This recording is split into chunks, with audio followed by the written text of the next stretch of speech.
Assalamualaikum warahmatullahi wabarakatuh. Perkenalkan, nama saya Muhammad Rizal Firdaus dengan NIM 24510032.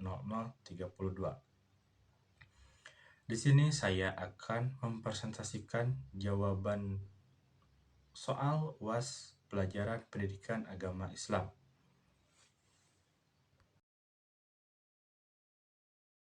Tujuan utama pernikahan dalam Islam yang pertama menjauhkan diri dari perbuatan maksiat seperti zina. 2. Menjaga kehormatan diri sendiri. 3. Membangun keluarga yang bahagia dan langgeng. 4. Mendapatkan keturunan yang salih. 5. Meningkatkan ibadah kepada Allah. 6. Membentuk rumah tangga yang islami. 7. Melindungi pemuda dan pemudi dari kerusakan. Dan 8. Melindungi masyarakat dari kekacauan. Dengan kasus yang terjadi pada Farhan dan Aisyah, yang pertama, untuk pesta pernikahan sebaiknya dilakukan sesuai kemampuan kedua belah pihak agar tidak membebankan salah satu pihak. Yang kedua, kekhawatiran Aisyah tentang peran dan pendidikan setelah menikah itu sebenarnya jika pendidikan bisa sambil belajar setelah menikah dan peran sebagai istri bisa sambil belajar setelah pernikahan itu berlangsung. Yang ketiga, saran dari teman Farhan untuk menunda pernikahan ada baiknya agar Farhan bisa mengumpulkan uang lebih untuk pesta pernikahan. Tetapi jika menunda pernikahan lebih lama, itu tidak baik juga. Nah, dan yang terakhir, untuk pernikahan lebih baik dilaksanakan sesuai ajaran Islam, karena hal yang penting dalam pernikahan itu ijab qabul. Untuk membantu Ustadz Hasan memperbaiki pendekatannya sebagai pendidik, prinsip utama dalam pendidikan Islam yang perlu diperhatikan yang pertama itu ada kasih sayang atau rahmah.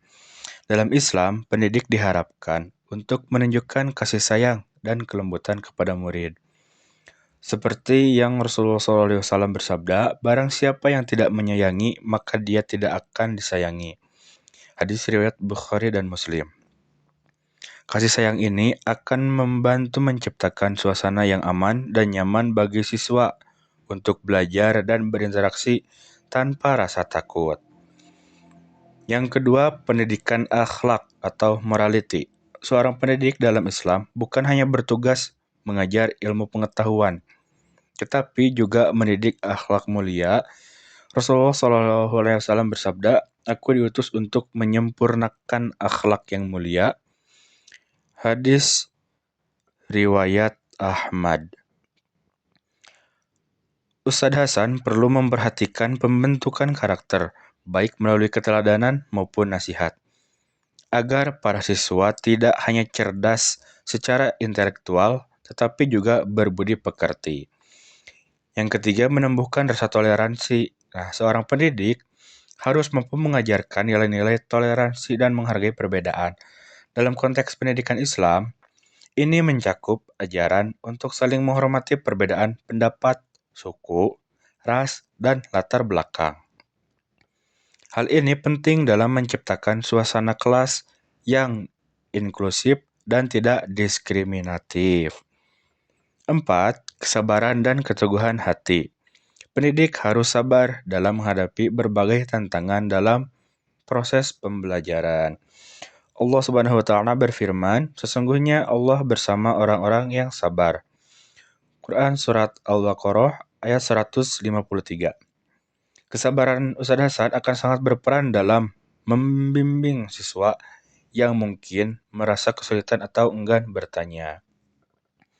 Dan yang kelima, pendekatan ilmiah dan rasional. Islam sangat menekankan pentingnya ilmu pengetahuan. Pendidik dalam Islam harus dapat menyampaikan ilmu dengan cara yang logis dan berdasarkan bukti yang jelas. Hal ini mengajarkan siswa untuk berpikir kritis dan analitis. Strategi praktis untuk meningkatkan hubungan emosional dengan siswa yang pertama yaitu membangun komunikasi yang terbuka dan empatik. Ustadz Hasan dapat menciptakan sesi komunikasi terbuka dengan siswa, di mana mereka merasa nyaman untuk berbicara tentang kesulitan atau peran mereka tanpa takut dihukum.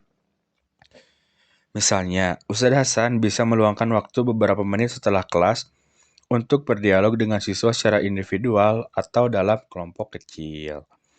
2. Memberikan penghargaan dan pujian positif. Nah, penghargaan yang diberikan dengan tulus dapat meningkatkan rasa percaya diri siswa dan dapat mereka merasa dihargai.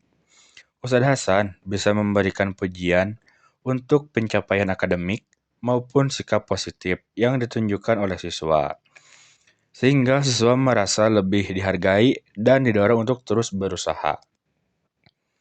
3. Menggunakan metode pembelajaran yang interaktif. Ustadz Hasan bisa memperkenalkan metode pembelajaran yang lebih interaktif seperti diskusi kelompok, kuis, atau permainan edukatif yang melibatkan siswa secara langsung.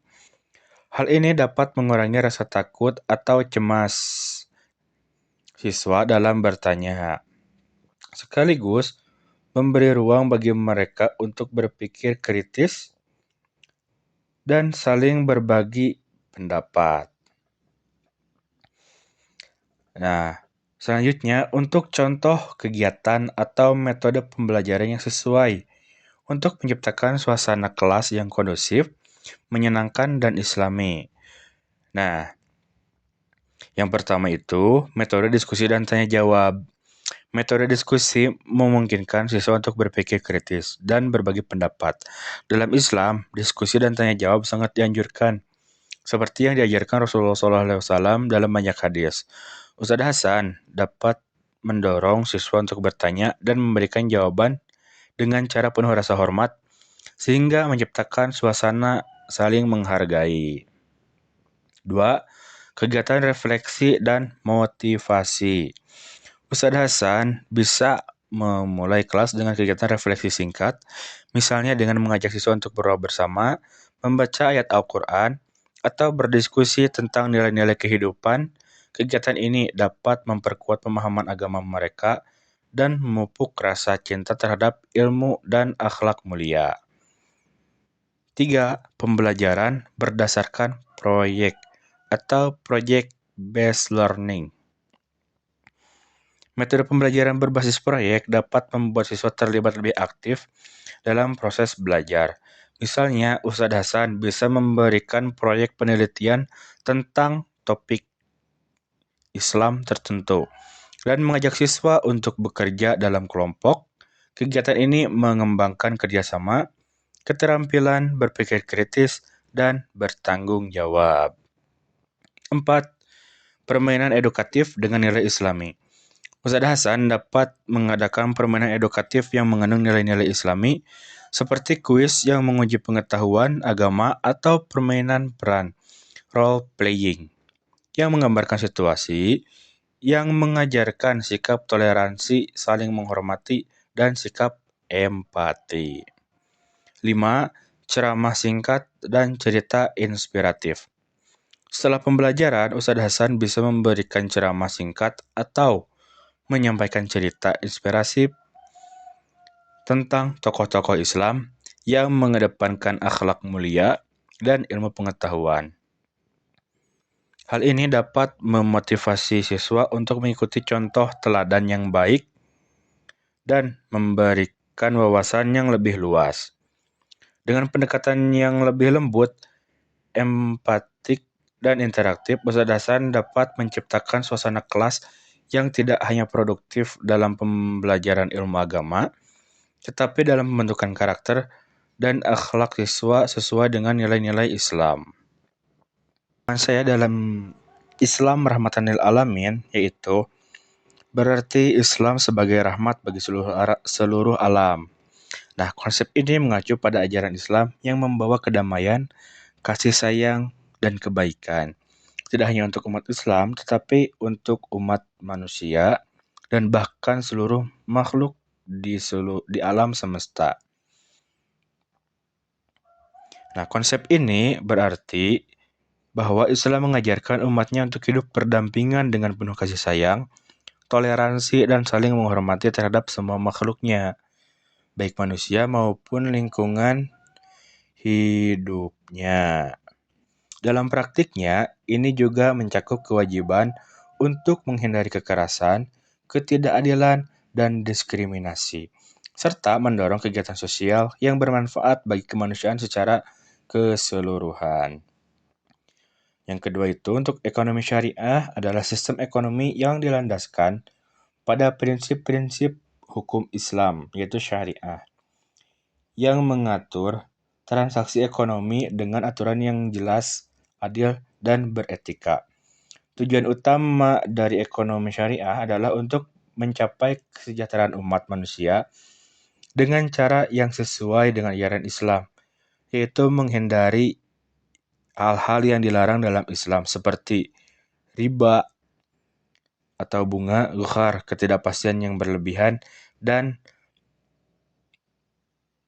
maisir atau perjudian. Nah, yang terakhir itu pernikahan dalam Islam. Nah, pernikahan dalam Islam adalah sebuah ikatan yang sangat dihargai dan dianggap sebagai ibadah. Islam memandang pernikahan tidak hanya sebagai sarana untuk memenuhi kebutuhan biologis, tetapi juga sebagai cara untuk membentuk keluarga yang sakinah, yaitu damai, mawaddah, yaitu penuh cinta, dan rahmah, yaitu kasih sayang. Beberapa aspek penting mengenai pernikahan dalam Islam, yaitu tujuan pernikahan. Nah, salah satu tujuannya untuk menciptakan keturunan yang baik, membentuk keluarga yang harmonis, dan menjaga kehormatan diri dari perbuatan dosa.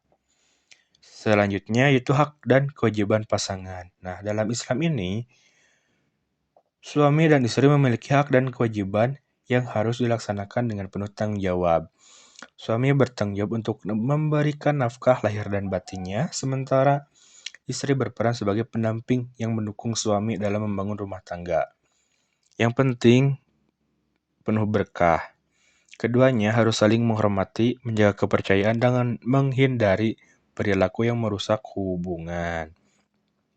Yang ketiga itu ijab dan qabul. Nah, pernikahan dalam Islam dimulai dengan akad nikah yang sah, yang terdiri dari ijab atau bisa disebut dengan penawaran dari pihak wali atau calon pengantin perempuan, dan qabul yaitu penerimaan dari calon pengantin pria. Akad ini disertai dengan mahar atau mas kawin yang merupakan hak istri dari suami. Selanjutnya yaitu pernikahan yang sakinah, mawaddah, dan rahmah. Islam mengajarkan bahwa tujuan utama pernikahan adalah menciptakan keharmonisan, kedamaian, dan kasih sayang dalam keluarga. Pernikahan yang ideal dalam Islam adalah yang mampu memberikan rasa aman, kebahagiaan, dan saling mendukung antara suami dan istri.